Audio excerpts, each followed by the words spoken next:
seamlessly. And so it's interesting that all this is happening. There's all this handshaking happening in the background.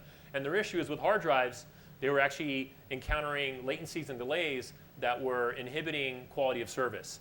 And so effectively what they've done is brought in solid-state drives as a full replacement for hard disk drives because their databases weren't that large, but they needed to be very fast. And so this has proved to be a competitive differentiator for this particular customer who's rolling this out for different service providers.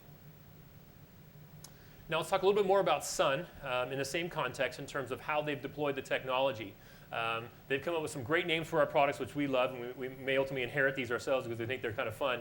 But they've deployed Zeus IOPS in what they call the WriteZilla application. And so what they've done in their file system is they basically tuned it to take advantage of the virtues of solid-state storage. And up in the WriteZilla application, it's almost entirely writes. And they're using solid-state storage here as a replacement for main memory. So as we showed that kind of proliferation of SSD over time, eating into what has historically been a burden that's been shouldered by DRAM, they're one of the first companies we've seen do this. And they've basically done it with the Zeus IOPS product line. Now, the other thing that's very important is they need the technology to be non-volatile because critical data is there that in the case they need to do a system rebuild or if they lose power or things of that nature, it needs to be non-volatile. And so there's a great benefit to a NAND-based solid-state drives that DRAMs cannot do. So one of those other kind of perks that comes with the technology. And now they've also deployed that second tier of SSDs, which is our Mach-8 IOPS, in an application they classify as ReadZilla. So the file system is able to basically balance the access patterns to the data based on whether they are going to be writing intensively or reading intensively from the different technologies. So pretty interesting implementation of two different tiers, and I think just one indication of what you can expect to see as these OEMs start to embrace the technology and look for more creative ways to take advantage of what it can do. So let's talk a little bit more about specific applications now. So we've kind of talked about how the technology has been utilized by a few OEMs, and then I also want to talk about where it fits into the application hierarchy. And it's interesting, we get a lot of questions about this, and I think probably the obvious is that the technology is going to be great for financial services companies, and that is indeed true.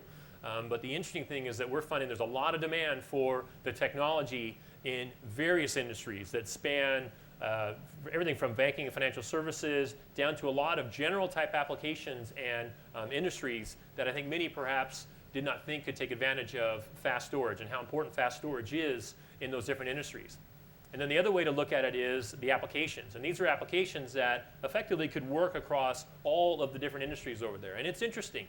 Now that the technology is out there, we're seeing folks who are saying, I want to run my Exchange on that. Okay, so most people would never think that Exchange would be a mission critical type application, but apparently it's either business critical or mission critical enough that folks want to accelerate Exchange. So it is a bottleneck into itself, and there are people who are looking at ways to improve Exchange performance as well as all these other things. So we'll talk about each of these in the subsequent pages and show you some of the examples of folks who are bringing the technology into their enterprise to try to get improvements in the applications in these various industries. So let's look at the kind of the application pyramid, if you will. And we're calling it the waterfall effect in the sense that the technology was brought in at the very highest end of systems. So it's the your Symmetrix DMX4, even EMC is pulling it down into their Clarion or kind of their more mid-range lines, analogous to say IBM with their DS8000 and others up the highest end. So that's really where the technology started because the value proposition is so strong. But it seems like already we're seeing a lot of interest in other applications and market segments as well. And it's really a function of, up at the top, the effective, people say they'll pay anything for performance because performance becomes a strategic advantage. If I can execute a trade or process more credit card transactions or things of that nature, then I'm willing to pay for that. Well, then you've got other market segments and industries that can take advantage of it. And the good thing about these is they generally get you into much larger volume as well. So let's look at these. So from a financial services segment, we've been working with our customers to understand the way in which their customers are utilizing the technology. So these would be the customers of, say, IBM or EMC or Suns and the others. And we've given some examples, not to get too specific about who's actually utilizing technology, but just give you a sense of where these case studies are coming from. And you can see in this particular example, it had to do with a large US-based financial institution who was looking at doing an application enhancement to Oracle. And one of the critical parameters they need to be addressed was they needed access times or latency to be banded. They needed predictable latency to be in a certain range so that they knew that the level of application demands would be at the levels that would be demanded from a service standpoint. So that's a pretty important characteristic. And we do the demos. We'll show you how in different categories of even SSD technology, latency is not guaranteed. Okay? In our technology, we've done a lot of work to make sure that it is. And it's interesting, when you look at the way EMC classifies their technology, they are effectively guaranteeing a no worse than latency factor. And then they'll also spec a median factor. And there might be some variance around that median factor, but they'll also say you will definitely get nothing worse than this. And just to give you a sense of what that is, they talk about that millisecond guarantee. They will guarantee that you will never have access times worse than 1 millisecond, when the technology itself is down in the tens of microseconds range. So it gives you a lot of headroom to work with, but the good thing about the technology is you can guarantee that you'll have these performance levels. And then, basically, you can see how at the end of the day, this application is governed by SAN latency. So latency is everything for this application. And you can see some of the benefits that this particular customer realized, and the fact that their search times were significantly improved. You can see how they've achieved and exceeded their latency goal. And you can see specifically what type of relative performance improvements they got in terms of 60x and 14x improvement in IOPS, a 16x improvement in latency, and a 9x reduction in query latency as well. We have another example of a European financial service firm who was looking to bring in solid-state drive technology really for two different applications, but the critical one was helping to process high transaction rates in terms of ATM authorizations and credit card authorizations. And so their decision was, I either need to go out there and deploy this patch or add 1,000 costly MIPS to the system. And with SSD, to kind of speak to some of the cost-saving benefits, they were actually able to avoid the costly addition of the 1,000 MIPS. They were able to cut down significantly the batch time required to do the update here. As you see, it went from 22 hours down to 17 hours. They reduced the number of the application volumes by over 3/4 or 75%.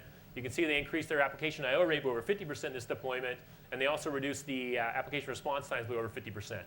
And it's interesting, too, they talked about how their deployment of SSD really only captured 3% of the total capacity of the volume, but that I/O engine was able to address over 33% of the total I/O activity of the entire system. So it kind of shows the leverage you can get out of the tool. Now let's kind of go down that pyramid, if you will, into some of the higher volume applications that we're seeing. Here's a global telco provider who was implementing a new billing application. And it was an application that was very disk intensive and very I/O intensive. And so they're looking at a configuration that would scale better in terms of I/O. And they're also looking to reduce response time. So you can see there's some consistency in almost parallel needs for I/O and latency improvements. And you can see what they're able to get in terms of overall system response times when they incorporated this tier 0 in the symmetric systems. And then also, as a result, they were able to offload the hard disk drives, so they're getting better utilization rates and response times out of the hard disk drives. So let the SSD be the workhorse, and then let the big volume hard disk drives do their part in terms of capacity, and get better balancing in terms of how am I going to access these drives and how are they going to perform in concert. Here's a specific government application that's interesting, and you can imagine the scale of the database that a government entity is dealing with. In this case, it's a kind of a security-oriented government body, and they've got this massive database of individual information, license plate numbers, fingerprint checks, firearm licenses, all that stuff that goes into divining or defining folks and what is kind of forming a profile for them. And the issue here is the database was so vast because they were keeping all these fields. They had a massive cache read-miss workload, which means prior to SSD, they spent a lot of time going out of cache and into the drive array to try to get data that they wanted as if it were in cache. And so this is a great application where SSD can come in and basically build effectively a big cache and give you those fast response times and help avoid the need to go back to hard disk drives so frequently. And that's what this read-miss workload means. It effectively means that your cache was so large, you can only fit so much data in it, and the application actually had to go back to the array and pull the data off of hard disk drives. And so you can see some of the benefits that they were able to realize. And so basically the application performance was dramatically improved in terms of what they call these read storm spikes, which means they just had a massive volume of random queries coming to the database at a given time, and the SSD helped them alleviate any of the application response time issues. And you also see the reliability issue as well in terms of server failover and what happens in terms of a server goes offline and rebuilding it. They were able to dramatically improve the reconfiguration time when they had to rebuild one of those systems. So that was one of the other pain points that they were dealing with, is they would lose service for a period of time as they went offline, and that rebuild time took so long with SSD is dramatically improved. I think online transaction processing may be another obvious one, kind of like financial services, but you can see how there's a lot of commonality in these types of applications. These are just an example of some of those, but a lot of random, unanticipated, unpredictable access patterns around either auction type sites or e-commerce related sites, and of massive volumes, increasingly large storage volumes that at the end of the day make it very difficult to configure systems. Another example is in the health sciences range. There's a deployment where a health sciences company was looking at rolling out an interesting addition to a SAP rollout for order processing. That was a business intelligence application, and all this business intelligence or BI analysis was really I/O intensive, and they needed to be more real time.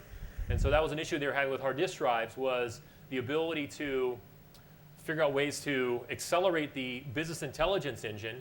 And so the decision that the ultimate user was faced with was go out and buy a very expensive, I guess anything with an SAP classifier is going to be very expensive, but go out and buy a very expensive SAP business intelligence accelerator, or figure out a way to do this in hardware better. And so the ultimate economic analysis revealed that it was much more cost effective to go about it with this tier 0 concept, and as a result they're able to get some really nice improvements in terms of performance. It's interesting, apparently the largest user of our technology today is in the transportation space. And I think that's probably surprising for a lot of folks who would have thought, well, it must be going into some type of financial services firm. Well, it appears that this kind of application waterfall is really happening. We're seeing a lot more activity around some of those more high volume type applications and non-financial services type applications. And you can see what, in this case, it's a global shipping company was dealing with. And they were rolling out a typical messaging application. And their issue was, again, on a bunch of random, high volume, parallel accesses to the database. So in this case, a bunch of subscribers logging in all at once. And that was creating one of these read storms where the database would just buckle. And then there was also a need for the shipment tracking as kind of a back-end piece as well. And the application was using hundreds of fiber channel hard disk drives. And so they've rolled out tier 0, are using it today. And you can see some of the performance benefits they've got. Because they've got such large volumes as well, their energy efficiency pain points were a little greater than others. And at the end of the day, they were able to improve their total cost of ownership by incorporating in a standard deployment 16 of the Zeus IOPS products and replacing hundreds of fiber channel drives in that process. Okay, so that's kind of I guess a snapshot of where the technology is being utilized, where it's being rolled out, where our customers are taking the technology. Now we're going to talk a lot more about the specifics of the different flavors of technology, because there are profound differences in the different classes of technology that's out there. And I guess the one thing that's good is you're starting to hear a lot about SSD. I think some people would say that maybe we're hearing too much about SSD because there's so much media frenzy about it. But regardless, I think the point being that it's making some interesting ripples across the compute hierarchy. Everything from SAN systems, more enterprise-centric stuff that we've been talking about, so servers and above, and down into notebook and even this ultra-mobile category as well. And what we're kind of laying out here is how each of these different applications or different, call it systems, has different requirements from SSD and how they're utilizing SSD. Okay, so the reason that, say, Dell is using our ultra-mobile SSD is very different than, say, why EMC or one of the others, like EMC, is using the Zeus IOPS product line. So let's look at how that then creates call it kind of a map of different products. And so what we've laid out here is a spectrum, and it's a performance spectrum, and trying to give some spatial orientation in terms of what the different categories of technology are. And so we'll start with your megabytes per second, so your sustained throughput is on the vertical axis, and we're going to create an I/O spectrum as well, with really fast I/O being on the far left, going down to lower speeds I/Os on the right. And we're going to kind of show where the, call it the sweet spots are in terms of the different categories of SSD or the types of SSD they need in these different applications. So on your far right is called the tier 0 enterprise storage type applications, where I/Os are paramount. You need really, really fast I/O, tens of thousands of I/O. When you move down into server applications, and there's a lot of tiers of servers, but effectively you can say that your I/O requirements aren't going to be as significant as they are as, say, on the far enterprise storage end of the spectrum, but they're still really darn important. And then as you start to work your way across the spectrum, you can see how there's really different categories of technology, and how really the product that's going to be highest volume in this category is a different product than the one that's over here. And we're going to help kind of explain the differences between those products in a moment, but it's really different flavors of products. Now, in the server segment, we do see a lot of interesting room for tiering of SSD within servers based on whether it's an entry-level server, boot server, or a blade server, or moving up to general purpose servers up into high performance servers as well. So we're seeing applications for the same type of product, say the Zeus IOPS category product, even in servers, but we think that the volume is really going to come from a different class of technology, and thus why you start to see different products from us trying to address these unique sweet spots. Now, as you go across the spectrum, you're going to see different categories of technology. This is moving into notebooks and desktops, and this is where they're looking for something a little bit different than what you're seeing from the server side, and then also going to the end of the spectrum here down in the ultra mobile category, where it's a different product as well. And we've kind of laid out some of those solutions, which look similar to what I showed on the previous page, how what's needed here is different than what's needed on the far left-hand side of the spectrum here. And different interfaces, and also fundamentally different product architectures that go into these different products. And just to kind of help reinforce that fact, what we want to do is show an example of some of the products that are now shipping in high volume and what these different products look like. So Mark, maybe you can explain what's happening in there. This is basically the Dell notebook with our ultra-mobile SSD inside. And as you can see, it doesn't have a normal form factor of an SSD. So this is the one of the few, actually, notebooks that doesn't have a disk drive inside of it. It's only an SSD system. And it's designed in a modular form, and it plugs in a PCIe type of adapter. And I'm going to pass this around. You guys could take a look at it. And then just comparatively, this is a fiber channel, so 3.5-inch fiber channel drive in the Zeus IOPS product family. This is the product that, like say, EMC has productized and Sun's using, and everyone else in the enterprise storage stack. And just to kind of give you a sense of, for nothing else, just look at the difference in form factors, but then we'll talk about what goes into these different drives, what is the engine that differs across these different products, and you can kind of appreciate the differences there. So we'll send those around as a show and tell. So the other thing we want to do is set up the product tiers that we've established. We talked about the way Sun, as an example, has deployed both our Zeus IOPS product and the Mach 8 product in the same systems, and in many ways it may be difficult to tell, like, well, why Mach 8 in one and why Zeus in the other? Well, as we showed those kind of sweet spots on the previous page, we've really optimized the Zeus platform for the highest performance applications, so storage systems, high performance servers. And so this is what Sun classified as Writezilla. It's what EMC is using for tier 0 in the symmetric system. And then we've got kind of called a mid-range line as well. And so I kind of talked about those tiers of different products, or those different bands. And in many ways this could be considered analogous to hard disk drives, where you have called a 15K option or a 10K option. And you can see really we're pushing the performance envelope on this one, and we're trying to optimize or balance the performance and cost elements with what we call our Mach 8 or Mach family of products. And to go a little bit further, there are even variations in these different products, but effectively Zeus is going to be all of our SCSI interfaces, so fiber channel and SAS, as we've discussed, and then all of our SATA products will be on the Mach configuration. So Mach 8, which is out there today, Mach 16, which is the future product. So this is kind of helping propagate or address the needs of that pyramid, or that waterfall, where you get into applications that need remarkably high performance, and you've got those who really want good performance, relatively high performance, but don't have the budget, say, as a, a system that may sell for hundreds of thousands of dollars. This would go into systems that sell for hundreds or thousands of dollars. So let's talk about the technology that goes into one of these drives. So what we're showing here, we sent around an enclosed 3.5-inch fiber channel drive. We basically pulled the cover off that, and we're looking at what's happening within this device. What type of hardware elements are there, and then there's the kind of the invisible but critical portion of it is what's happening in firmware and software. So what you'll see here is the PCBA, or the architecture of the Zeus Labs product. There are a lot of similarities in SSD, so we just use this one as an example. We'll kind of show some of those common building blocks. But I think it's really important to point out here that we don't look at an SSD as a bunch of NAND pulled together, put a dumb controller in front of it and try to sell as an SSD. We kind of look at it from an application standpoint and say, what does that application really need? And how can we take advantage of different technologies to create a really high performance, high reliability storage memory system?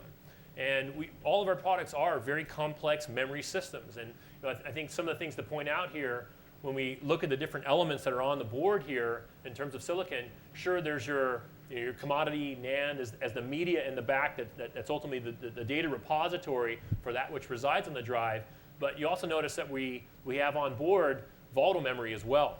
And so maybe in many ways you could kind of say what our customers are doing in terms of looking at different mixes of technologies to kind of optimize around the best cost, performance, reliability. We're doing the same thing within our drive. And it's interesting, when you hear folks like Sun say, hey, nobody gets the enterprise like STEC. And the fact is we've got a lot of enterprise heritage, and a lot of the design principles and guidelines that we use to deliver the products that we have today are built based on methodologies that our customers use. And it's interesting when we go through design reviews, say, and other kind of qualification steps, we start talking about the way in which the product's architected and the firmware. We're using a lot of the same things that they're doing. We'll talk about some of those elements in just a moment, but you're going to see a lot of philosophies and design approaches that resemble what our customers are doing at a system level as well. So this is the essence of an SSD, and the part you can't see is what happens in firmware. This is entirely proprietary firmware that we've been optimizing and tuning in the last 14 years since we've been doing solid-state drives and high reliability applications. And this is one thing that I would contend is really probably one of the most defining characteristics of our company, and could be classified as call it a secret sauce of how we do what we do. So we'll talk about that in a moment. The other thing we want to emphasize is that there are a few critical building blocks as we see it. You must own the controller technology. So that's a philosophy we've stood by for a long time. We're investing a considerable amount of R&D dollars in ongoing controller development, because we believe that there's nobody else globally who does it like we do it. And we need it to be done the way we are doing it. So that is an in-house function that we vertically integrated, and we continue to invest a lot of money in, because that becomes the heart of the product. Beyond that is the manufacturing piece. So we're doing the manufacturing and then also testing. And we'll talk about these in just a moment in the context of what we're doing uniquely to kind of help you appreciate what it is that STC is doing with all the investments that we're doing in terms of R&D and CapEx and what's happening in Malaysia. It's all investments in the critical pieces you see here. So let's kind of go into kind of an abstract layer here and say what is it that makes an enterprise class SSD? And hopefully at this point, even if you just so much as saw the mini that Mark was holding that we sent around the Dell Ultramobile PC, and then you could sense the Zeus Labs product, there are fundamental differences in SSDs. And what we see is a lot of companies, large companies, Samsung and Intel's are showing interest in this market and in these products. And I think there's an assumption that you bring out one flavor of product and you address the entire spectrum, right? So as soon as Samsung has a drive or Intel has a drive, well, there must be risk to your Zeus Labs product line. Well, we'll get into a little more detail later and show how those different technologies stack up. But I think it's really important to start to understand where those lines of delineation happen and what it takes to deliver a true enterprise class SSD. It's not build a notebook drive and try to make it work for enterprise by putting SLC NAND behind it. There are some fundamental architectural differences, and thus, in many ways, we think are going to be pretty important barriers to entry, because there's a lot of cost required to go into and productize an enterprise class SSD that if you're not really serious about that category, that market, and you can't just have the technology, you got to have everything else that comes with it So it's a big commitment, and you're either in or you're out. So we are very much in, and I think what we're going to show is an example of what's required to get in, and there's a lot of infrastructure requirements, a lot of R&D requirements to not just deliver the technology, but also support these customers. And what we've kind of showed, going around the perimeter of the enterprise class SSD is what's required at a very minimum level. Okay, so you talk about performance, it's very important to understand what type of performance we're looking for. And sure, you can arguably get very fast read, sustained megabytes per second out of any NAND SSD out there. It could be a Samsung notebook drive or an Intel notebook drive, and yes, absolutely, very fast read speeds. Why? Because the media is fast.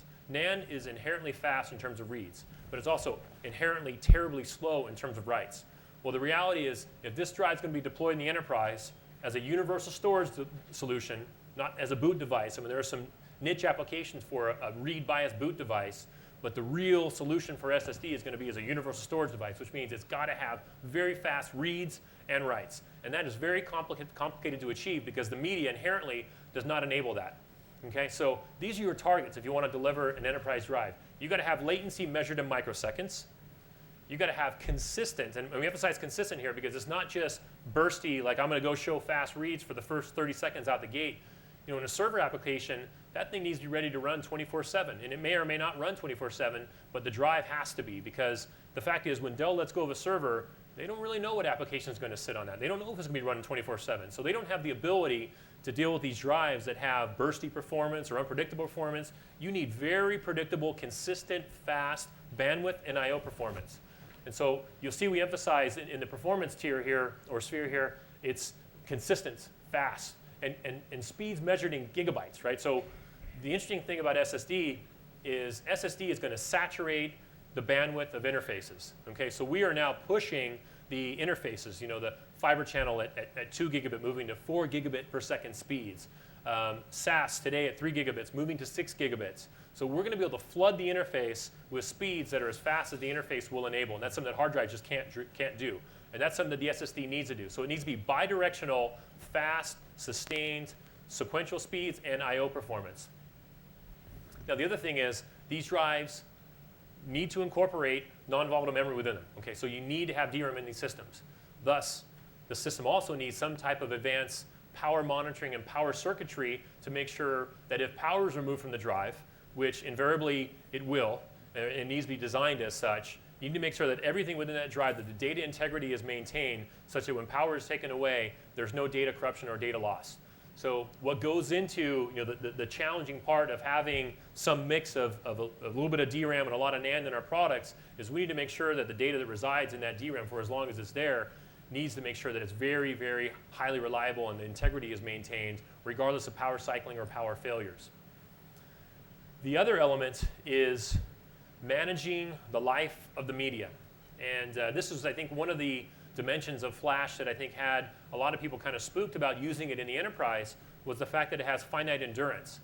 Well, that is certainly a reality, and it places a burden on the controller technology to figure out ways to optimize the writing patterns to make sure that you don't excessively wear out the drives.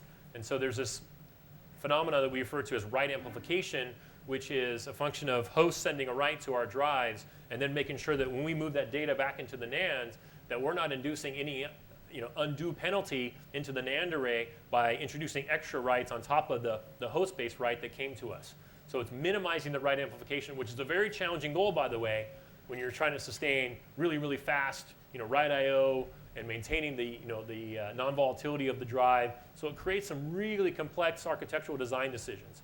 The other thing that's important, when you start talking about enterprise drives and enterprise deployments, you need to be able to support these, what they call odd or variable block sizes. So most drives, SATA drives for instance, all support 512. In the enterprise, the most widely used transfer sizes are 520, 528, or 524. And this is critical because the host systems are configured to access drives with these variable block sizes. So in order for the drives to work in the symmetric systems or the DS8000s or other high-end enterprise systems, you need to be able to support these variable block sizes, okay? Which is also complicated because it then introduces interesting ways in which you're going to handle these block sizes, and then you're going to kind of fan that out across your NAND array And how do you optimize that to make sure you still maintain performance, you don't penalize the NAND, but you do these odd block sizes? Okay, so that's a really complex design challenge that we've obviously overcome, and it's going to be obligatory to deal with the enterprise. The other thing is having what we refer to as diagnostic tools to help users understand, how's that drive doing? How's it being utilized? How much life do I have left on that drive? Right? We want to be very sensitive to the fact that you have finite endurance in these drives. And the one thing that we're finding is, while the failure modes are different in NAND, and it's something that you've never had to deal with hard disk drives in the past, the good thing about the failure modes in solid-state drives is they're effectively predictable. So in ways, it's kind of the devil right? You know you've got this kind of looming problem. Interestingly, in most of our applications that we've deployed technology today, we've run extensive models to understand when would you start to hit some type of endurance limitation. Generally, it's measured in decades rather than years, but our customers need the technology to be deployed for at least 5 years. And now this is interesting. When you think about the way Sun's using the drives, 100% writes, bandwidth speeds, you'd think that you're going to encounter some type of endurance issues at some point. And the fact is that application is definitely going to test the boundaries of flash technology enterprise, whereas most of the workloads are going to be balanced. It's going to be reads and writes. I mean, there's an application where it's all writes. So that's a pretty maverick approach to deploying SSD, and they're obviously comfortable with the fact that we figured out ways, as the SSD vendor, to make sure that that drive is viable in a pure write application. And so what we do is we've developed a whole suite of diagnostic